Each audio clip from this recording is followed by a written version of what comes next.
que pues ahí está. Cayó. Pues ya lo empecé a grabar. Vamos a ver ya después cómo se los pasamos, ¿ok?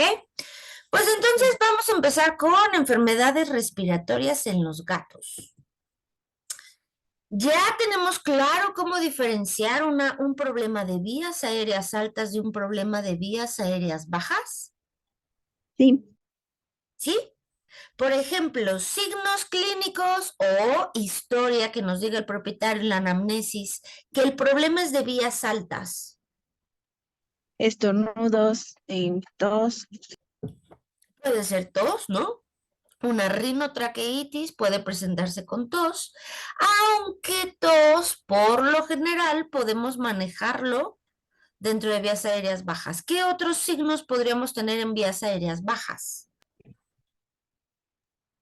Tos, pro- ¿Perdón? tos productiva. Tos productiva, campos pulmonares, pues con sonidos, palmopercusión positiva, por ejemplo, también. Vías aéreas altas, estornudos, secreción nasal, ¿no? También habíamos mencionado eso. Bueno, ¿tienen dudas de cómo separar vías aéreas altas de bajas? No, No. No. no. Ok. Entonces, ¿cómo vamos a llegar a un diagnóstico? Van a ver que a veces es súper difícil y más en vías aéreas altas, en gatos, porque el tamaño de sus narinas es tan diminuto que, por ejemplo, podemos hacer una rinoscopía en cualquier lado. ¿Por qué? Porque no hay el tamaño de los rinoscopios así tan pequeñito que podamos entrar. Pero bueno, ahorita hablamos de eso. Entonces, la edad es súper importante en la reseña, porque pues si son gerontes vamos a sospechar más de neoplasias. Si son pacientes jóvenes, pues entonces vamos a sospechar de pólipos, por ejemplo, pólipos nasofaringios, que ahorita vamos a ver incluso un videíto de cómo se retiran, e infecciones virales, ¿no? La raza también es importante porque si es un himalayo, un persa o cualquier derivado de ellos, pues tenemos el síndrome del braquicefálico y eso también es un problema. La historia clínica también hay que tenerla en cuenta porque si es un gato que sale de casa o más bien está fuera de casa todo el tiempo, pues tenemos que sospechar de cuerpos extraños, que haya olido algo, que se le haya metido, espinas, esporas, semillas, basura incluso, traumatismos, que pues haya caído. El síndrome del gato volador, se les rompen las patitas porque se aventó, se pegan en la nariz, puede tener ahí fractura de los huesos nasales, también puede tener contacto con otros animales y tener procesos infecciosos. Albergues o casas multigato vamos a sospechar principalmente de infecciones, ya sea virales, bacterianas, parasitarias, cualquier cosa que se estén transmitiendo entre ellos. Y también es importante saber el tiempo en el que ha transcurrido esta enfermedad. Ha sido algo agudo, ha sido algo crónico, para poder también pues, sospechar. ¿Sale? ¿Cómo vamos a hacer el abordaje de vías aéreas altas? Porque les digo, a veces es súper difícil. Pues tenemos pruebas no invasivas, por ejemplo, pues tener una buena reseña, historia clínica, el examen físico general, una respuesta al tratamiento, también podemos enviar. No es lo ideal, no es lo que debemos de hacer, no es una metodología adecuada enviarte tratamientos sin tener pruebas, pero pues se hace. Al examen físico general, pues tenemos que ser súper meticulosos en el cuello, en la cabeza, que no haya asimetrías, que no haya masas, bolas.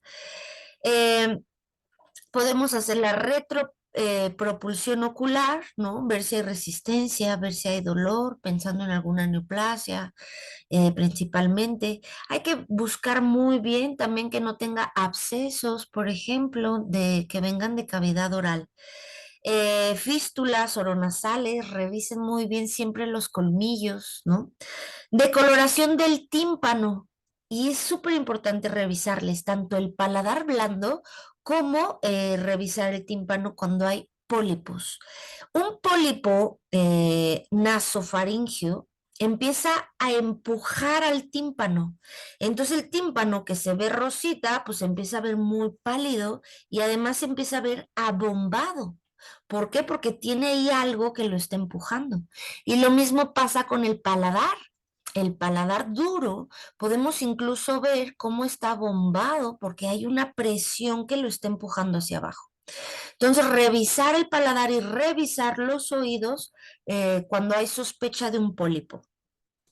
Deformación de la nariz, exoftalmia, o sea, que se le salgan un poquito los ojos, que haya dolor en cavidad nasal a la palpación.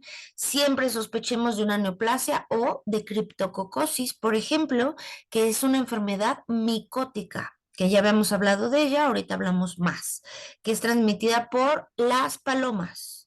En cavidad oral, fístulas oronasales. Una gatita, ay, no sé cuál es, pero hay una gatita ahí en la canófila que tiene una fístula oronasal y está estornudando todo el tiempo. Y si ustedes le levantan, a la que siempre se deja, que siempre está ahí afuera de los registros. Bueno, por ahí chequen. ¿La Si concha de tienen tortuga? oportunidad, ¿mandé?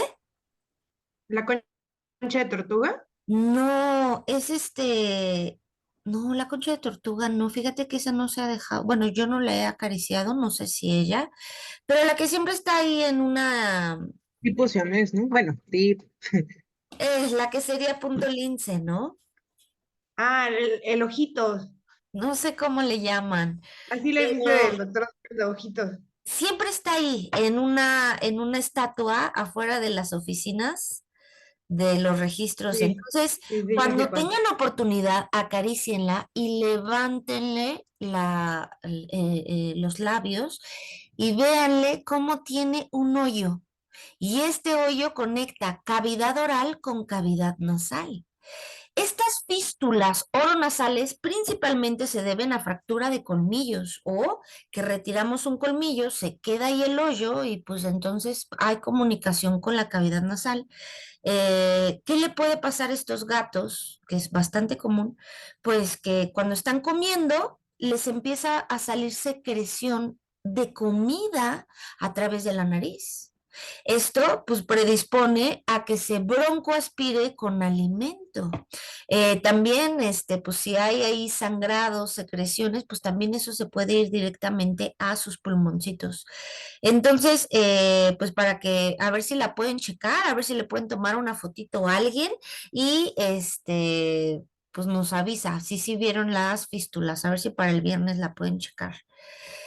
Gingivoestomatitis, hemos hablado de ella, que puede estar relacionada a leucemia, puede estar relacionada a SIDA, puede ser asociado al sarro, puede ser como una enfermedad autoinmune, donde el sistema inmune está respondiendo ante la dentina, la gingivoestomatitis linfoplasmocítica, por ejemplo. Herpes virus, que afecta también pues es parte de la rinotraqueitis infecciosa felina, al igual que calicivirus.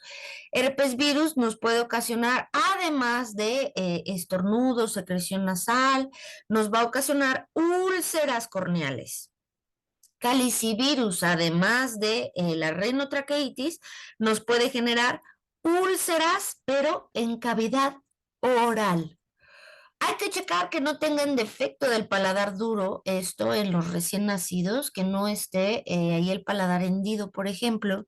En los braquicefálicos, que no tengan elongación del paladar blando, porque al fin y al cabo, pues estos también van a ser problemas de vías respiratorias altas. Ahora, ¿qué más podemos hacer de manera no invasiva? Citologías.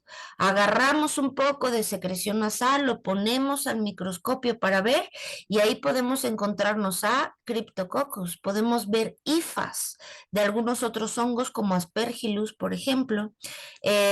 Aquí pues podemos realizar cultivos de la secreción nasal, pero es algo que no se recomienda porque la nariz es algo que está altamente contaminado y podemos tener aquí pues flora de cavidad nasal como contaminación. Aquí, por ejemplo, bordetela, también pues va a ser difícil que podamos observarla. Citología de linfonodos, ¿no? Cuando están aumentados de tamaño, eso podemos puncionarlos y eso es súper efectivo para diagnosticar linfoma, para diagnosticar algunas neoplasias metastásicas y en algunas ocasiones para enfermedades micóticas. Podemos realizar un hemograma, el hemograma siempre nos va a dar muchísima información. Podemos ver ahí si tenemos algún tipo de alergia o algún tipo de enfermedad parasitaria, incluso micótica, eosinofilia. Si es un gatito que de manera constante está sangrando, pues podemos y tenemos que valorar cómo están sus plaquetas. En un gatito que tenga sida, que tenga leucemia, por ejemplo, pues tenemos que buscar cómo están sus defensas, cómo están neutrófilos, cómo están linfocitos y podemos ver ahí inmunodepresión. O si tiene leucemia de tipo granulocítica, de tipo linfocítica, pues podemos ver esa línea de manera específica aumentada importante. Entonces, vean, podemos realizar también cultivos, imagenología, ¿no? Y biopsias. Cuando a veces enviamos tratamientos sin realizar ni rayos X, ni cultivos, ni biopsia, ni nada, enviamos tratamiento porque viene con estornudos, que sería nuestra terapia empírica, no tenemos un tratamiento, entonces regresa. No ha respondido nuestro tratamiento, pues entonces no hay más, tenemos que continuar con el abordaje. ¿Cuál es el problema? Que muchas veces requieren de anestesia o sedación estos gatos, porque al ser tan pequeñas, pues toda la vía superior, pues entonces tenemos que sedarlos, anestesiarlos para poder realizar una revisión súper más meticulosa. ¿Qué podemos realizar? Pues podemos ver la faringe, la laringe, esto buscando parálisis, buscando pólipos. Si se fijan, aquí están abriendo la cavidad oral con un ganchito. Están jalando, aquí vean, el paladar.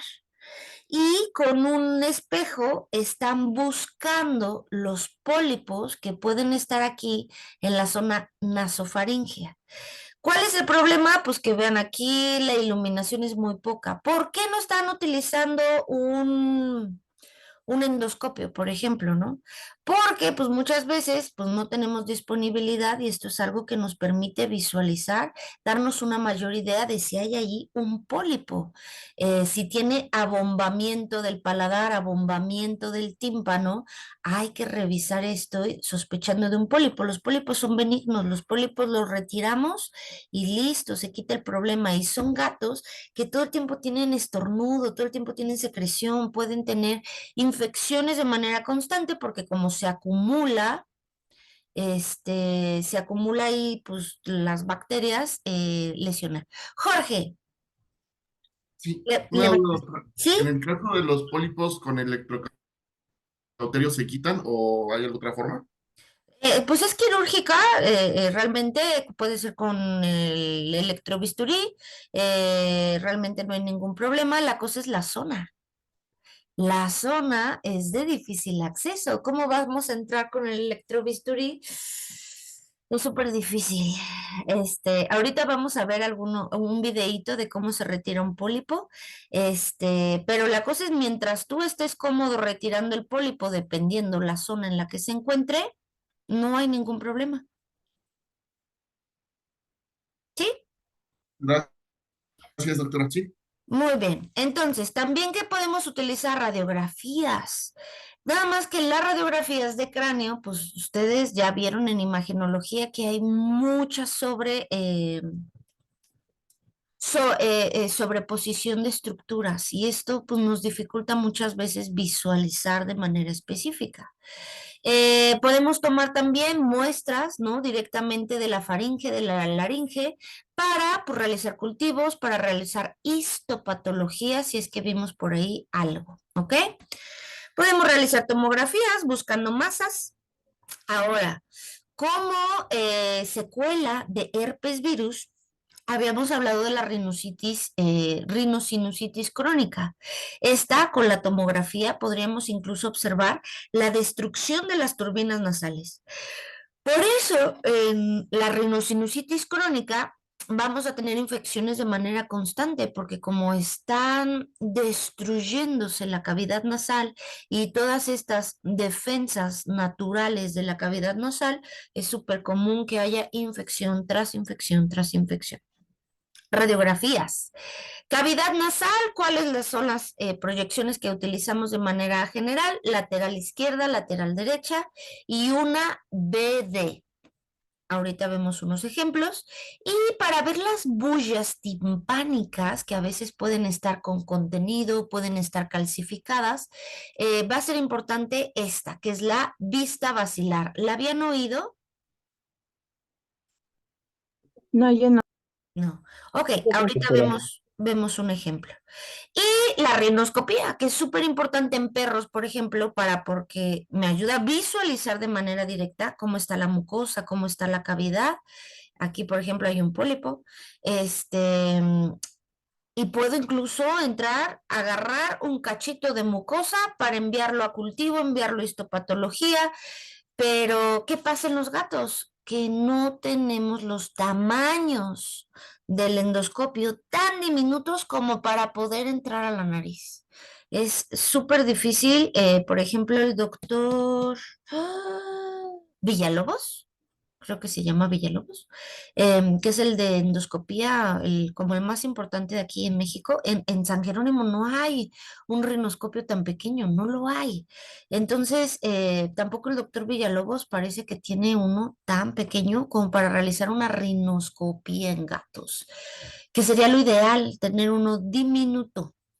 Pero pues si no lo tenemos disponible, pues bueno, tenemos que trabajar con lo que tenemos. Entonces, cavidad nasal, hay que ver que no haya fístulas. Si hubiera aquí, por ejemplo, un problema en cavidad oral respecto a los dientes, veríamos, por ejemplo, abscesos o algo así, veríamos gas alrededor de la raíz del diente. El gas nos indica que hay ahí bacterias generalmente produciendo ese gas y entonces hay que visualizar que todos los dientes estén sin gas, ¿no? Cavidad nasal, aquí podemos ver que no haya fracturas, que esté íntegro, por ejemplo, aquí el cráneo, los senos, ¿no? Esto también es importante revisar, que haya aire y no que estén todos ocupados de secreción, de masa, algo que aquí esté ocupando. Estas son las bullas timpánicas que también tenemos que evaluar y ver que no tengan calcificaciones, que no tengan un aumento de la densidad. Esta es la vista basilar. La vista basilar es, el gato está acostado sobre la mesa, ay, aquí están sus orejas, y el gato tiene la boca abierta, su pancita. Entonces el rayo entra así, el rayos X. Entonces entra con la boca abierta. ¿Y qué es lo que podemos visualizar? Podemos ver ahí, no sé si se fijan, pluma. Acá están sus orejas. Ay, no, pluma, no. No, perdónenme. No se movió nada. No, puntero láser. Aquí están sus orejitas. Aquí está su cavidad nasal. Aquí está su mandíbula. Y el rayo está entrando adentro de la boca. Entonces, vean, esto es una bulla timpánica que está limpia, libre de secreción, libre de cosas. Y vean esta otra bulla timpánica. Tiene aquí secreción, tiene pues un contenido, ¿ok? Entonces también hay que evaluar las bullas timpánicas. ¿Esta qué sería? Sería una BD, mandíbula y maxilar están cerrados. Aquí está abierta la boca. Y entonces aquí también podemos valorar, pues, qué simetría. Siempre en cráneo tenemos que visualizar la simetría, porque muchas veces van a decir, ay, es que no sé qué estoy viendo. Pues no te estreses. A ver, compara el lado izquierdo con el lado derecho, ¿no? Aquí, por ejemplo, vean, esto es cavidad nasal también. Tenemos que ver que el lado izquierdo, el lado derecho, pues se ve igual, que no haya un lado de la cavidad nasal con contenido, con una densidad pues mucho más aumentada que no sea aire. Pero aquí esto es normal, pero que podríamos estar viendo completamente blanco, ¿no? Podríamos estar viendo aquí completamente que hay secreción, que hay alguna masa, que ahí hay algo que nos está afectando. Y sus bullas, que también las vemos. Muy bien, entonces además de la tomografía, imagenología que podemos utilizar, pues muchas veces también podemos entrar a cirugía. Una rinotomía exploratoria, si estamos sospechando fuertemente de que hay algún cuerpo extraño, que pues tal vez ya visualice que hay una masa y tenemos que entrar, y también placas fúngicas, esto que puede ser por hongos. ¿Es común la rinotomía exploratoria? La verdad, no. Exploratoria tal cual, no. Si hay un cuerpo extraño o hay una masa, se entra a cirugía, por supuesto, para retirarlo, pero no como de, ay, a ver qué nos encontramos, ¿no? Es raro. Ahora, es un gatito que tiene secreción nasal de manera constante, ya le mandamos tratamiento, no mejora, pues entonces hay que sospechar. Y ya saben ustedes, dependiendo el tipo de secreción, pues es lo que voy a sospechar. Es una secreción de tipo serosa, pues hay que sospechar de infecciones virales. También es un precursor de la descarga mucopurulenta. Puede ser normal debido a la temperatura del medio ambiente. Cuando hace frío, pues ¿qué tenemos? Pues mucha rinorrea, pero es cerosa, transparente. Si es mucopurulenta, ¿de qué tenemos que sospechar? De problemas de cavidad oral, por ejemplo, abscesos de las raíces de los dientes, fístulas oronasales, pólipos nasofaringeos, cuerpos extraños, infecciones virales, perdón, bacterianas, ya sean primarias, secundarias, infecciones virales, ya sabemos cuáles son los principales, infecciones fúngicas, rinosinusitis crónica como secuela de herpes virus, neoplasias como linfoma, células, carcinoma de células escamosas y adenocarcinoma. Si la secreción es hemorrágica, pues tenemos entonces que sospechar de un traumatismo que haya sufrido a nivel de cavidad nasal. Una caída, ¿qué es lo primero que van a caer? Con la boca, la cavidad obviamente caen primero con las manos, se fracturan las muñequitas, se fracturan los miembros torácicos, pero también puede haber un traumatismo cráneoencefálico súper importante y se van a romper la cavidad nasal. Cuerpos extraños, rhinosinusitis crónica, neoplasias, enfermedades, otra vez, micóticas. Ahora, puede también ser un problema sistémico y que esta epistaxis sea por hipertensión y se le están rompiendo los vasos sanguíneos de la cavidad nasal y está pues teniendo este sangrado. Puede ser policitemia, puede ser coagulopatías, puede ser el síndrome de hiperviscosidad. Entonces, no todo es traumatismo, no todo es infección. También hay que sospechar en problemas sistémicos. Ahora, ¿qué antibióticos son los más utilizados principalmente para las vías respiratorias altas en gatos? Esto es de gatos, esto es tomado del libro El gato de Susan Little. Aquí tenemos, por ejemplo, amoxicilina, ácido clavulánico. Esto es lo que más utilizamos, es nuestra primera elección, pero vean, tenemos una gran variedad de antibióticos que podemos usar. Ya habíamos hablado de vías respiratorias, ya habíamos hablado de los antibióticos de primera, segunda elección, de si está estable o no está estable. Podemos utilizar cefalosporinas, podemos utilizar clindamicina, doxiciclina, enrofloxacina, por ejemplo, y también sulfastrin. ¿Ok? Aquí vienen las dosis por si las quieren tener a la mano. ¿Qué más podemos utilizar para tracto respiratorio? Antihistamínicos. Si sospechamos que esto es un problema, pues de alergia, podemos utilizar antihistamínicos. Ojo, los antihistamínicos no funcionan en asma, eso sí.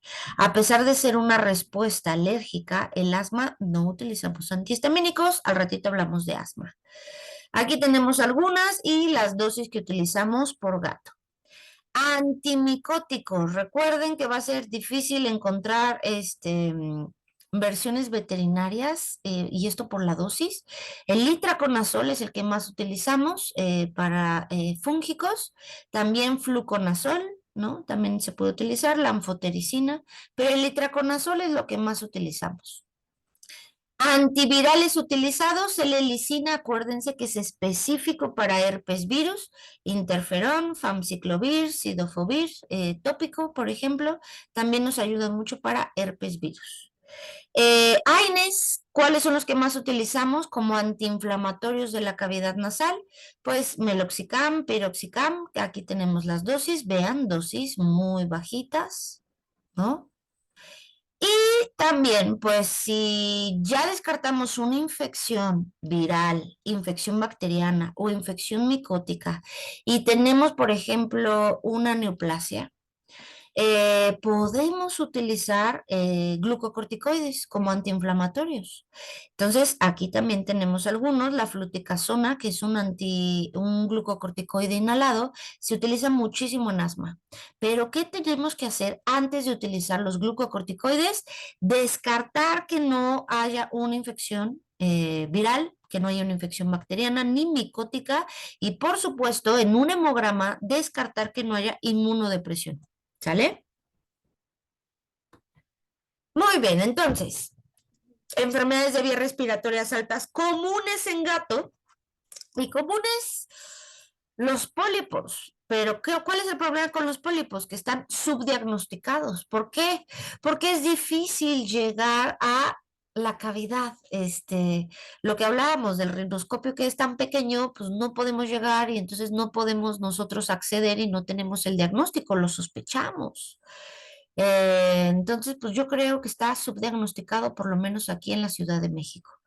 Ahora, esto se puede presentar en gatos jóvenes. En algunos casos se ha sospechado de si esto ya nacen con estos pólipos y van creciendo poco a poco, o si es parte del complejo respiratorio felino, una respuesta de la membrana mucosa a esta inflamación de manera crónica y se genera el pólipo, ¿no?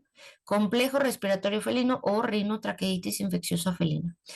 Nódulos inflamatorios, no neoplásicos. Esto es benigno. Lo quitamos y no pasa nada y no vuelve a salir y no es una neoplasia, es un nódulo inflamatorio. ¿Dónde pueden estar? Pueden estar en el oído medio, pueden estar o en el canal auditivo, pueden estar en la nasofaringe, ¿no? Y pueden tener un gran tamaño y pueden estarse yendo hacia el tímpano, hacia la faringe, hacia cavidad nasal. La palpación la podemos hacer a través del paladar blando, ¿no? Que les decía que se siente abultado. También el paladar duro lo podemos sentir como tenso, como presionado hacia abajo. Y decoloración y abultamiento del tímpano también se puede observar. Entonces, cuando tengamos un gato que de manera constante está estornudando y de manera constante regresa con infecciones bacterianas, ya descartamos que no tiene herpes, no tuvo rinotraqueitis, es un paciente joven, pues hay que sospechar fuertemente de pólipo. Revisen el tímpano, revisen el paladar. Obstruye el paso de las secreciones y predispone, por supuesto, a infecciones secundarias. Los signos pueden ser respiratorios, puede tener estridores, secreción mucopurulenta, los estornudos. Pero, pues si el pólipo comienza a crecer, pues entonces también puede incluso presentar el síndrome de Horner. Este síndrome de Horner, ¿qué es? Es una parálisis oculosimpática, porque como está allí afectando al nervio, pues entonces tenemos el síndrome de Horner, que es este. Puede ser unibilateral por la afectación de la neurona preganglionar del aporte simpático del ojo. Estos son lesiones de columna cérvico-torácica desde T1 hasta T3 segmentos. Afectación de oído medio. ¿Qué va a ocurrir en este síndrome de Horner? La miosis, acuérdense, miosis, midriasis, miosis, midriasis. Miosis, anisocoria, pues tenemos aquí la diferencia de las pupilas, porque hay miosis unilateral. El reflejo pupilar es negativo o retardado. Ptosis, que es la caída del párpado, y como un aspecto hundido del ojo. Síndrome de Horner, problema neurológico. Hay que buscar qué está afectando a este nervio. Y también pueden tener, pues, afectado el sistema vestibular y pueden tener inclinación de la cabeza hacia el lado que está afectado si es que este pólipo se está yendo hacia el tímpano. Ahora, vean, por ejemplo, aquí, comparan este pólipo en tamaño con esta moneda. El tratamiento, pues, va a depender. Puede ser utilizar antiinflamatorios, sin embargo, no responden de manera adecuada a los pólipos, no va a disminuir esa inflamación, a veces disminuye, pero muy poquito. En realidad, el tratamiento es quirúrgico. Eh, Hay que, pues, realizar, pues, un abordaje nasofaringeo, podemos realizar osteotomías de la bulla, si es que ahí está, y pues podemos lesionar nervios, sí. Es algo que podemos ocasionar parálisis laringea, por ejemplo, el síndrome de Horner. Entonces, pues sí, tenemos ciertos riesgos. Vamos a ver este videíto. Me avisan si no se ve o cualquier cosa, por favor, me avisan.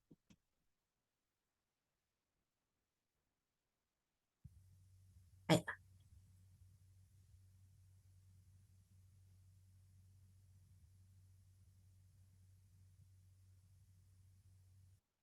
Ahí estamos entrando y luego, ahí está el pólipo. Luego. Ahí, la epiglotis, luego está.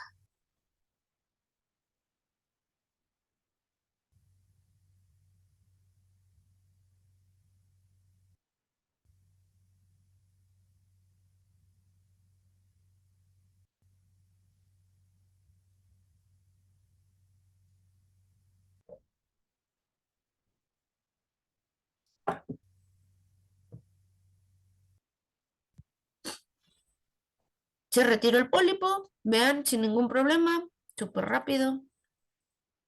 Ahí está el tamaño. Y eso no permitía respirar de manera adecuada al gato. Ese estaba más hacia la faringe. Ahora, síndrome del braquicefálico. Esto, pues, a veces nos quedamos nada más que el bulldog inglés es el único, bueno, los perros son los únicos que lo sufren y no, también los gatos sufren de este síndrome. Vean estas narinas tan diminutas que tiene este gato. Y este es el posquirúrgico, cómo mejoraron esta entrada, este flujo de aire. Imagínense vivir todo el tiempo con esta dificultad respiratoria. Entonces, el síndrome del braquicefálico, pues es una malformación, al fin y al cabo, del aparato respiratorio. ¿Podrían recordarme cuáles son las alteraciones que componen al síndrome del braquicefálico? Sí, estenosis de las narinas, Ajá. reversión de los cartílagos laringeos, extensión del paladar blando y ¿Mm? hay uno más que nos mencionaron. Ay, no, no me acuerdo. Colapso traqueal.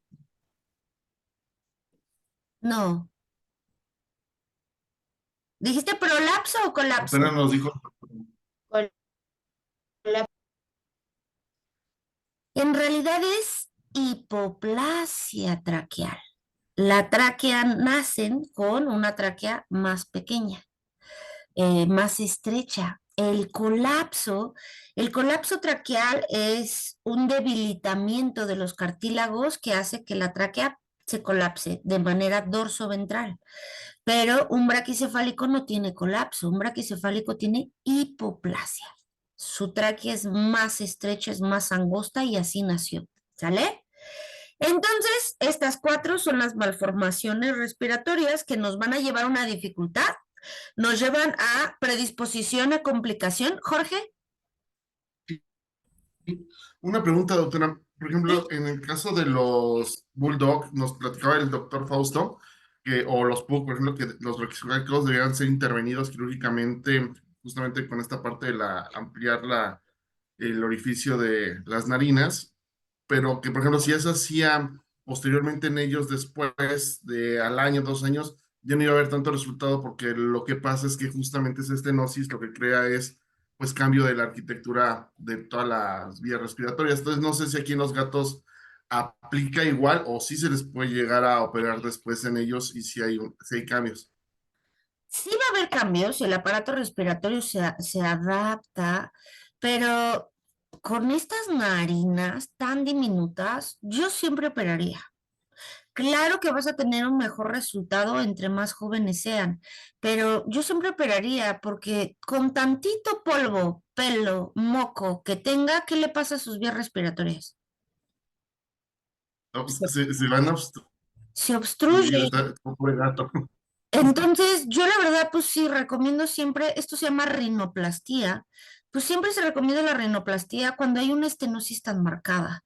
Esto pues para mejorar la calidad de vida. Y pon tú, pues igual y le hubiera servido más, ¿no? Cuando era joven, pues sí, pero pues no por eso, no te voy a decir que ahorita que ya está adulto, que ya está grande, pues no lo operes. ¿Por qué? Porque esto con tantito moco se obstruye, ¿no? Y entonces tienes que estar limpiando de manera constante estas narinas cuando pues ve la diferencia, ¿no? O no lo sé, ¿tú qué piensas, Jorge? Sí, sí, sí, no, definitivamente, pues, no es que parece Michael Jackson en gato. Y sí, tiene mejor pues efecto cuando son pequeños, pero te digo, pues si te llega un paciente ya grande, ¿no? Un adulto con una estenosis marca diablo, pues le dirías que no tiene sentido operarlo. Sí, no, definitivamente está sumamente reducido. De Y hecho, creo que es la cualquier cosa lo imagen, obstruye. de hecho, es la imagen Perdona. en gatos. Bueno, es que no he visto perros con una disminución tan marcada. Aquí está súper, ni se alcanza a ver los orificios. Si de por sí son pequeñas sus narinas, ahora imagínate eso, con tantito moco se obstruye. Y perros yo sí he visto con unas estenosis, pero así súper, súper marcadas, que no me importa su edad. Si yo puedo mejorar la ventilación, aunque sea un poco, pues lo voy a intentar, ¿no? Y digo, pues sí, puede ser que el efecto no sea tan el deseado, pero pues si podemos mejorar un poco su calidad de vida, ¿no? Gracias, doctora. Ahora, en muchos hospitales, los braquicefálicos son pacientes quirúrgicos no deseables, ¿no? No sé si han visto, pero en San Jerónimo, por ejemplo, hay una orden o un párrafo en la autorización de anestesia donde habla de los braquicefálicos y nos deslindamos de cualquier complicación, ¿no? Y habla así como del alto riesgo que tiene un braquicefálico al entrar a un procedimiento quirúrgico.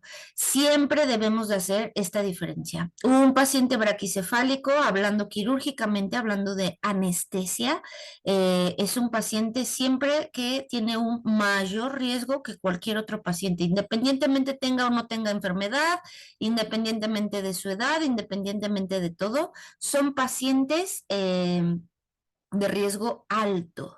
Y eso siempre lo debemos de tener. Salvador, en la federación, por ejemplo, también tienen esto de separar a los... Bueno, es que me habías comentado, ¿no? Que incluso, pero, o sea, el que sea de alto riesgo no quiere decir que no lo vaya a operar. Solo quiere decir que yo le voy a decir a mi cliente, al responsable del perro, del gato, que el riesgo es alto y que si él acepta la cirugía, acepta el procedimiento anestésico, pues que debe de aceptar las altas probabilidades de una complicación, ¿no? Entonces, mientras el cliente esté de acuerdo, pues adelante, pero recuerden, todos los pacientes cardiópatas, hepáticos, respiratorios, todos son anestesiables. ¿Qué tengo que hacer yo como anestesista? Pues tener en cuenta, considerar cuáles son los problemas con los que me puedo enfrentar, qué complicaciones me voy a enfrentar con un braquicefálico, ¿no? Problemas respiratorios, por supuesto. Entonces, pues tengo que estar súper encima de la cuestión respiratoria, debo de tener siempre pues mis fármacos de emergencia y bien hablado todo esto con el propietario. Bien hablado. Se me murió el paciente, se le dijo al propietario. El propietario estaba consciente, el propietario lo sabía, ¿no? Que había una alta probabilidad. Mientras esto esté hablado, mientras esto esté firmado y haya una ahí conciencia efectiva. Jorge, ¿qué nos compartiste? Un artículo sobre justo todas las consideraciones que debemos de tener en la anestesia de braquicefálico. Ah, médicos, perfecto. justo para esto, porque ahorita que estaba mencionando, una vez en las pláticas del doctor Ivankovic, del que es de la Mesoamericana, que es de anestesiología, de hecho justo dice que no queremos asumir a veces los riesgos de la cirugía por justo por el mayor riesgo del paciente, pero que en realidad el anestesista debe de también especializarse y conocer a fondo a este tipo de pacientes y que inclusive debe haber pues consultas previas, sus pruebas prequirúrgicas, por supuesto está, su electro, y antes de decir que no, evaluar de forma individual a cada uno de los pacientes y el artículo aparte da, no es de él, pero da otros consejos sobre qué podemos hacer ante esto y que pues hoy en día también habla de eso, ¿no? De que pues hoy muchos animales braquicefálicos pues no tienen otras oportunidades de cirugía como otros animales por el miedo del clínico, ¿no? Y solo por miedo, o sea, porque pues si lo hablas con el propietario, oye, se me puede morir, es muy probable que se me muera. Y pues el propietario dice, pues sí, no me importa, entremos, necesita la cirugía, ¿no? Y le estamos negando oportunidades a muchos braquicefálicos. Sí, son de alto riesgo, sí, son difíciles y complicados, pero mientras tengamos legalmente y verbalmente apalabrado muy bien y educado a nuestro cliente, deberían entrar a cirugía. A, a Chava le negaron, creo que, la esterilización de Blanquita, ¿no? Eso fue lo que pasó, Chava. Sí, no negaron la esterilización porque no, porque era boxer y no la querían anestesiar. Anestesiar. Y solo porque es la raza, porque ni siquiera le evalué bien, ni siquiera vi bien. Eso es incorrecto. Todo paciente es cardiópata. No se puede anestesiar, qué miedo, no, no va a entrar a cirugía. Pues sí, el riesgo es muy alto, claro, y le voy a dar su asa, su riesgo anestésico, pero no por eso no lo voy a operar. Si necesita la operación, pues la necesita, ¿no? Si necesita anestesiarse para tomar unos rayos X, una tomografía, pues mientras se sepa el riesgo y se asuma y se aborde, pues ni modo, o sea, tenemos que afrontarlo. Entonces, pues sí, lamentablemente tenemos que hacer este apartado de braquicefálicos. Debemos de ser conscientes que los braquicefálicos tienen, sí, mayor complicación. Vamos a checar el artículo que nos mandó su compañero Jorge, a ver si tenemos alguna duda o comentario para la próxima clase, ¿va? Muchas gracias, Jorge. Gracias, Chava, por el comentario. Muy bien, ¿qué más puede pasar? Estenosis nasofaringea. Y esto puede ser congénito, puede ser secundario a infecciones de manera crónica, por una rinitis por aspiración de algún cuerpo extraño o algo que le haya lesionado, incluso químicos que hayan pues lesionado tanto la mucosa que la mucosa se hace pequeña. Otra vez, rinoscopía. Pero ¿por dónde? No podemos entrar por aquí de manera normal. Vamos a entrar retrofaringio, como lo estábamos viendo hace rato en la imagen que tenían el espejito, por ahí se mete el rinoscopio. Quirúrgico, habría que ver si podemos realizar con un stent este aumento de la cavidad o a veces los esteroides nos pueden ayudar a mejorar esta vía, ya sea stent, ya sea vía esteroides.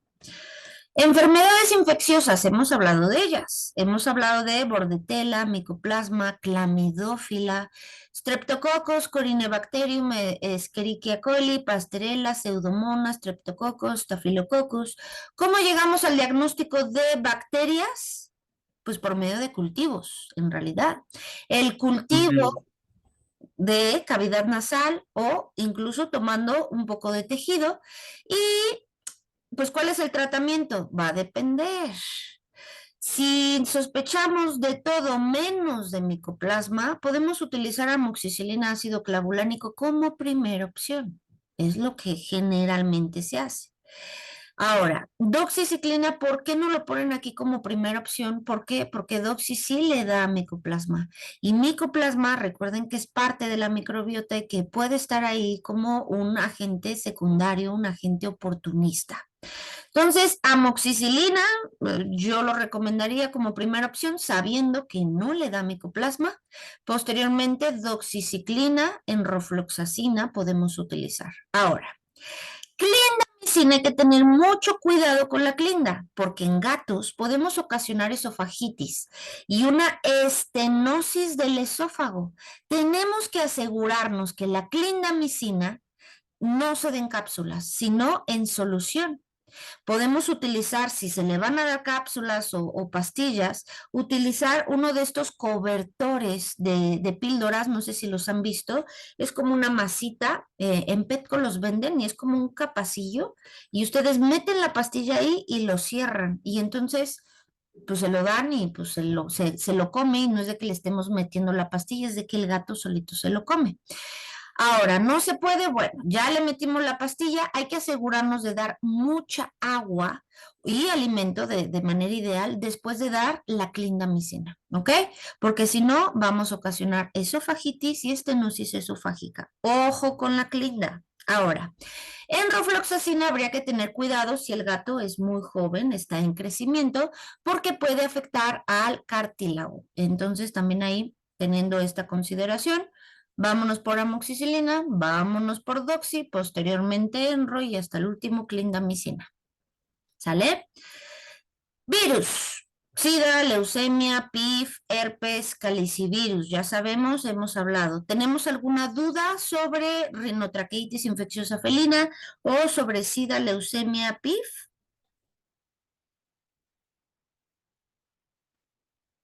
¿No? No. Va. Entonces vámonos con criptococosis. Es una enfermedad micótica. Cryptococcus neoformans puede ocurrir en cualquier edad. Desde los 6 meses hasta los 16 años ha habido reportes. Es mucho más frecuente en machos porque el macho sale más. El macho está más en contacto ahí con la naturaleza, está saliendo, ¿ok? ¿Cuáles son los signos clínicos? Van a ser problemas de las vías respiratorias altas. ¿Qué vamos a ver nosotros? Lesiones granulomatosas en la mucosa nasal. Vamos a empezar a ver, no sé si alcancen a ver, aquí está su cavidad nasal y de repente chipote. Vamos a empezar a ver cómo la cavidad nasal se deforma. Puede haber úlceras en el plano nasal, puede haber nódulos subcutáneos, puede haber linfadenopatía, que es el aumento de los linfonodos, puede haber inflamación intraocular, fiebre e incluso esto puede avanzar a algo sistémico e irse al sistema nervioso central. Y si se va al sistema nervioso central, el pronóstico es muy malo. ¿Cómo llegamos al diagnóstico de criptococosis? Hay test que nos buscan el antígeno, pero podemos realizar citologías donde observamos a Cryptococcus, podemos realizar cultivos, podemos realizar la histopatología. ¿Cuáles de nuestros primeros diferenciales? El carcinoma de células escamosas. A esta enfermedad, criptococosis, también se le llama nariz de payaso, porque de lo primero que nos van a empezar a generar es este aumento, este abultamiento en la cavidad nasal y se empieza a ver rojo y entonces se ve pues como una nariz de payaso. Pero, pues, pobrecitos, miren esta cavidad nasal. Vean, aquí el ojo es el que más está afectado, aquí hay deformación del plano nasal y este pobrecito está presentando ya úlceras, ¿no? ¿Cuál es el tratamiento? Itraconazol. Podemos utilizar fluconazol, podemos utilizar anfotericina B, lo que tengamos disponible, porque muchas veces ustedes ¿qué hacen? Pues buscamos en internet cuáles son, sí, disponible. Llega el propietario a las 2 semanas, oye, no encontrar medicamentos, ya fui a todas las farmacias, no lo encuentro. Entonces, hay que ver que realmente donde nosotros estemos recetando, que haya farmacias que tengan disponibilidad. Si podemos hablar, tengo una farmacia del ahorro, pues hablemos a la farmacia del ahorro para ver si efectivamente lo tienen, porque internet nos puede decir una cosa, pero la realidad es otra. La disponibilidad y también, que sí tienen, pero la dosis es súper alta, no es posible que el propietario haga estas superdiluciones, pues entonces le voy a pedir al propietario que me traiga la solución, la suspensión, y yo le realizo sus dosis, yo le realizo la dilución. O podemos enviarlo, por ejemplo, a algunas farmacias especializadas en el centro, como la París, en donde nos pueden realizar cápsulas con el miligramaje que nosotros les pidamos. Ojo, antes se utilizaba mucho el ketoconazol, ya no se utiliza. ¿Por qué? Porque es altamente tóxico y porque no tiene eficacia contra criptococosis de manera específica, y si la tienes mínimo. Hay que utilizar itraconazol, fluconazol o anfotericina B. Si el problema solo está en cavidad nasal, la respuesta es muy buena. ¿Cuál es el problema? Pues que el tiempo de tratamiento son prolongados. Si ya avanzó y este paciente ya presenta algún tipo de problema nervioso o un problema ocular, la respuesta va a ser muy mala. Ya no responden tan bien. ¿Cuál es el problema con esta enfermedad? Que es zoonosis. Ojo, no por agarrar al gato quiere decir que se me va a pasar. Si estamos inmunodeprimidos, si tenemos contacto con las secreciones, pues entonces ahí sí, pero solo por tocar la zona no es de que se vaya a transferir. Y este gato que vive conmigo, que tiene criptococosis, ¿de dónde la adquirió? De la ventana donde están las heces de paloma, donde yo pongo mi mano, por ejemplo. Y si pongo mi mano y yo tengo contacto y me lo meto en la boca y tengo contacto con la criptococosis de manera directa de las heces de la paloma, es un problema. A eso nos referimos. Hay que tener cuidado. Vean este otro, este es subdiferencial y pueden parecerse muchísimo y ustedes me pueden decir, es que esto es nariz de payaso. Esto no es nariz de payaso. Esto es un carcinoma de células escamosas. Ahora, se parecen mucho. Yo a simple vista muchas veces no voy a poder darte un diagnóstico. ¿Qué tenemos que hacer siempre? Cultivos, histopatologías, citologías, aunque sea.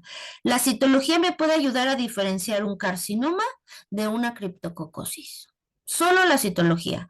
Agarro la laminilla y hago una impronta directamente sobre la nariz y lo mando a analizar, una citología. Le pido al laboratorio que me ayude a identificar si esto es criptococosis o carcinoma. Porque el carcinoma de células escamosas, al igual que el linfoma, al igual que el adenocarcinoma, son neoplasias altamente descamativas. En una citología vemos las células neoplásicas. No hace falta muchas veces tomar una biopsia. Porque la citología nos ayuda muy bien. Ya si la citología nos dice muestra insuficiente o no concluyente, pues bueno, ya necesitaremos una biopsia. Pero vean algo muy también distintivo. Estos son gatitos de cualquier color, no hay mayor problema. La mayoría de los gatos con carcinoma de células escamosas van a ser gatos que son de manto blanco. Y ustedes me dirán, pero no tiene blanco, no tiene blanco, sí. Pero cavidad nasal, orejas, ojos, cavidad oral son blancos. El carcinoma de células escamosas les da principalmente por la exposición al sol. Entonces, se ha visto que si controlamos esta exposición al sol, disminuye fuertemente el carcinoma de células escamosas. Todo gato con manto blanco en la cara, aunque sea parcialmente, debemos de cuidarlo mucho del sol. Y hay gatos que les gusta mucho estar todo el día tirados al sol. ¿Qué podemos hacer? Conseguirles un protector solar, ¿no? Entonces, esto también hay que hablarlo con nuestros clientes, hay que educarlos y evitar esta situación. El carcinoma, el linfoma, adenocarcinoma son pues agresivos, más estos dos. Son altamente agresivos, avanzan súper rápido y la cirugía es altamente invasiva. Entonces debemos de tener muchísimo cuidado con este tipo de lesiones que comienzan bien chiquitas. Desde que comienza hay que empezarlo a abordar porque dije, ay, pues le mándale un antibiótico y lo citamos en un mes. Y en un mes regresó con esto. ¿Qué tengo que hacer? Quitarle la nariz. Cuando igual y solo hubiera sido un cachito el que hubiéramos tenido que retirar. Obviamente, pues la cirugía oncológica es de bordes amplios, pero en la cara rara vez manejamos bordes amplios. ¿Dónde vamos a ver el carcinoma de células escamosas? En las uniones mucocutáneas. Nariz, ojos, orejas y justo la unión de la mucosa oral con la piel en los labios. Vean esta oreja completamente aquí negra, necrosada. Aquí comenzaba este gatito y cómo puede terminar completamente ulcerada. ¿Cómo llegamos al diagnóstico? Pues como las neoplasias, histopatología, sí, pero recuerden que con una citología podríamos llegar a tener el diagnóstico, pero realmente la prueba de oro para cualquier neoplasia es el histopatológico. Tratamiento, quimioterapia, radioterapia, pero si no quitamos la masa, no va a tener una buena respuesta, entonces es quirúrgico. Quimioterapia y radioterapia también. La quimioterapia no responden tan bien. El adenocarcinoma, ahí va, pero carcinoma de células escamosas no responde bien a la quimio. Linfoma sí responde. Ahora, paliativo, revisar rutinariamente riñón y la cuestión gastrointestinal. Podemos utilizar AINES, por ejemplo, porque esto es altamente también doloroso y hay AINES que están incluidos dentro de la quimioterapia, ¿sale? Ahora, traumatismo, súper común. Patearon al gato, que el gato se aventó de la azotea, que brincó y se pegó. Hemorragias, fracturas, es algo también súper común en los gatos. Cavidad nasal, entonces también pueden llegar con estos abultamientos, pero esto es secundario a un traumatismo, no secundario a criptococosis ni a carcinoma. Entonces, estos son traumatismos. Aquí generalmente, pues tenemos que revisar cuánto es la extensión de este daño, dejar que pues muchas veces se repare por sí solo. La reparación del tejido nasal puede tardar hasta 2 o 3 semanas. Hay que ver si se obstruye mucho esta vía, si no puede comer, si se fracturó el maxilar, pues incluso colocar sondas nasales, ¿no? También podría ayudar, ayudarle a la alimentación, ayudarle a la oxigenación a estos gatos. Rayos X hay que estar tomando también, por supuesto, para pues estar vigilando el avance de las fracturas. Pero por lo general no cavidad nasal no es de que se opere una fractura, se deja que sane por sí sola. Ahora, cuerpos extraños que no son tan comunes en los gatos, son más comunes en perros, pero puede pasar. Es también importante hacer los lavados nasales, nos pueden ayudar muchísimo.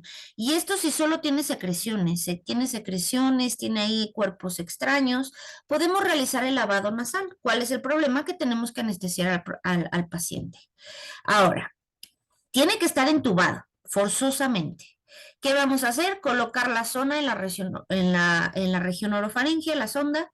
Vamos a instilar con una jeringa de 20 o 60 mililitros y vean, se obstruye manualmente las narinas. Se está colocando la jeringa, se obstruye las narinas y se hace presión. Por eso necesitamos una jeringa grande para hacer una presión importante. Como está sondeado con el globito bien prendido, el agua, la solución va a entrar, pero ¿qué va a hacer? Va a salir por cavidad oral. Y entonces ahí vean cómo tiene la gasita para pues tener nosotros pues revisar si ya salió el cuerpo extraño, revisar las secreciones, podemos tener ahí un pocito para poder recolectar en dado caso secreción o algo que necesitemos. Es un procedimiento sencillo que podemos realizar que nos puede liberar y limpiar las vías aéreas altas, y si tiene un cuerpo extraño, pues nos va a ayudar, por supuesto, a que sea expulsado a través de la boca. Ahora, vías respiratorias bajas. Aquí vamos a hablar de enfermedades bronquiales, enfermedad intersticial pulmonar y la combinación, las bronconeumonías.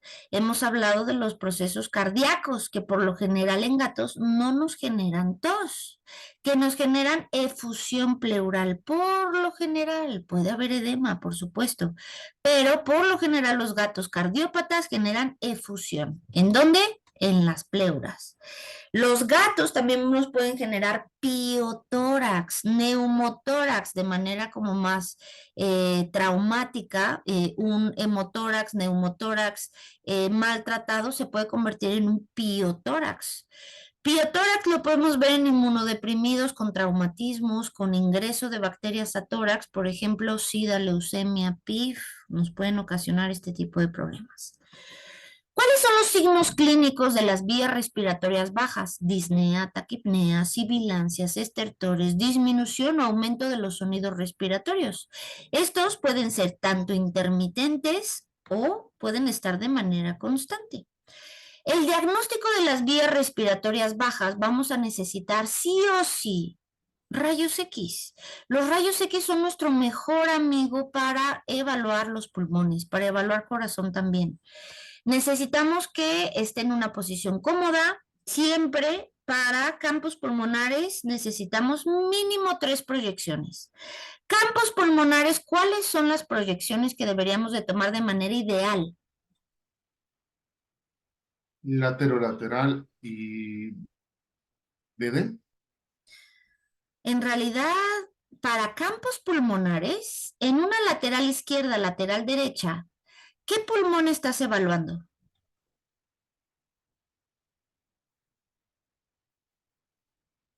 Los dos, porque se contraponen, ¿no? No. El pulmón que está abajo, el derecho, tiene cierto colapso. En realidad, el que estás evaluando con mucha mayor precisión es el que está despegado de tu mesa, es el que está completamente insuflado, es el que tiene el contraste del aire. Por lo tanto, en una lateral izquierda, lateral derecha, tú estás evaluando el pulmón izquierdo. En una lateral derecha, lateral izquierda, estás evaluando el pulmón derecho. Podemos realizar la BD, ahí nos quedamos, pero en realidad lo ideal sería realizar las 4 tomas. Lateral izquierda, lateral derecha, lateral izquierda, BD y DB. Las 4 proyecciones buscando, por ejemplo, neoplasias, buscando cualquier alteración, tromboembolismo pulmonar, que son súper difíciles. Y entonces ahí, idealmente, yo debería tomar las 4 proyecciones de tórax. Ahora, ok, 3 proyecciones. ¿Cuáles serían? 2 laterales, lateral izquierda, lateral derecha, lateral izquierda y una BD. Con esas podríamos estar manejando de manera adecuada los pulmones. Pero, ojo, solo estamos evaluando prácticamente, a menos de que haya una masa, obviamente, así súper grande, del lado derecho, pues no importa qué proyección tengas, vas a ver esa masa, sí. Pero para evaluar vasos sanguíneos, sus bronquios, cosas más pequeñas, más sutiles, tú en una lateral izquierda, lateral derecha, estás evaluando el pulmón izquierdo porque es el que está insuflado. El otro, por presión, por la sangre, está ligeramente colapsado y no hay contraste.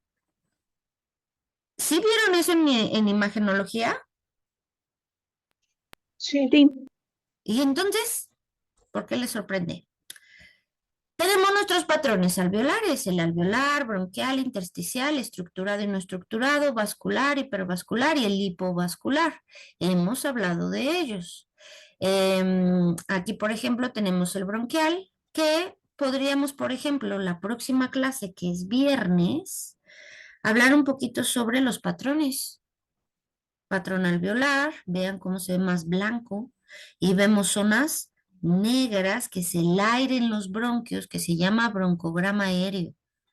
Broncograma aéreo, patrón alveolar,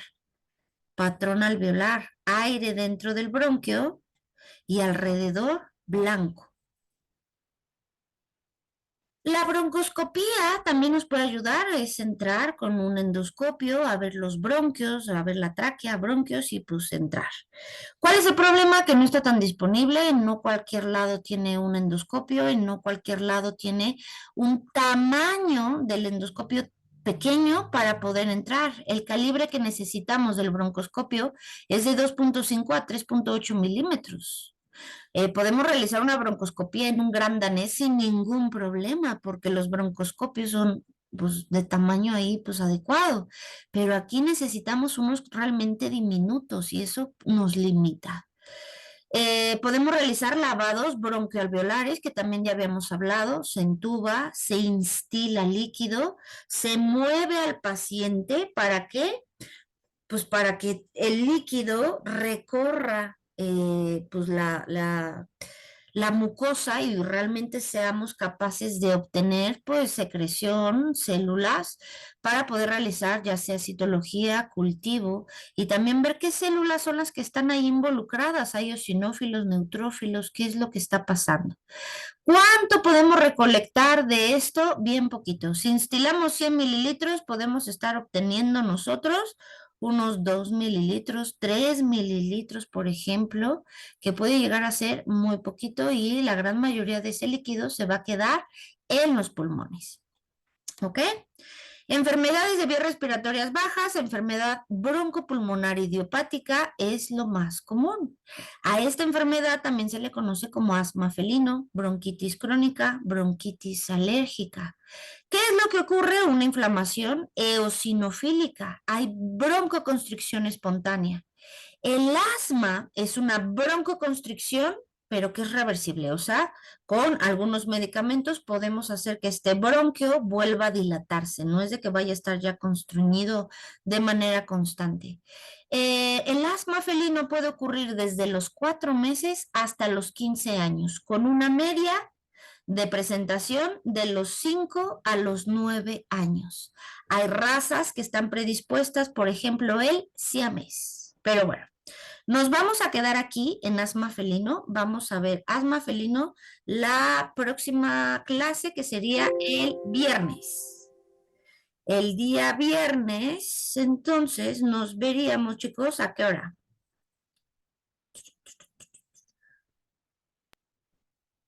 Habíamos quedado a las 9. Como las 10. Sí, creo que dijimos temprano. Ah, porque por ejemplo, ahorita estamos con hora y media. La hora y media que nos falta tendríamos que verla el viernes, ya sea que salgamos de 10 hasta las 3:30 o que nos veamos 8:30 y salgamos a las 2. ¿Qué prefieren?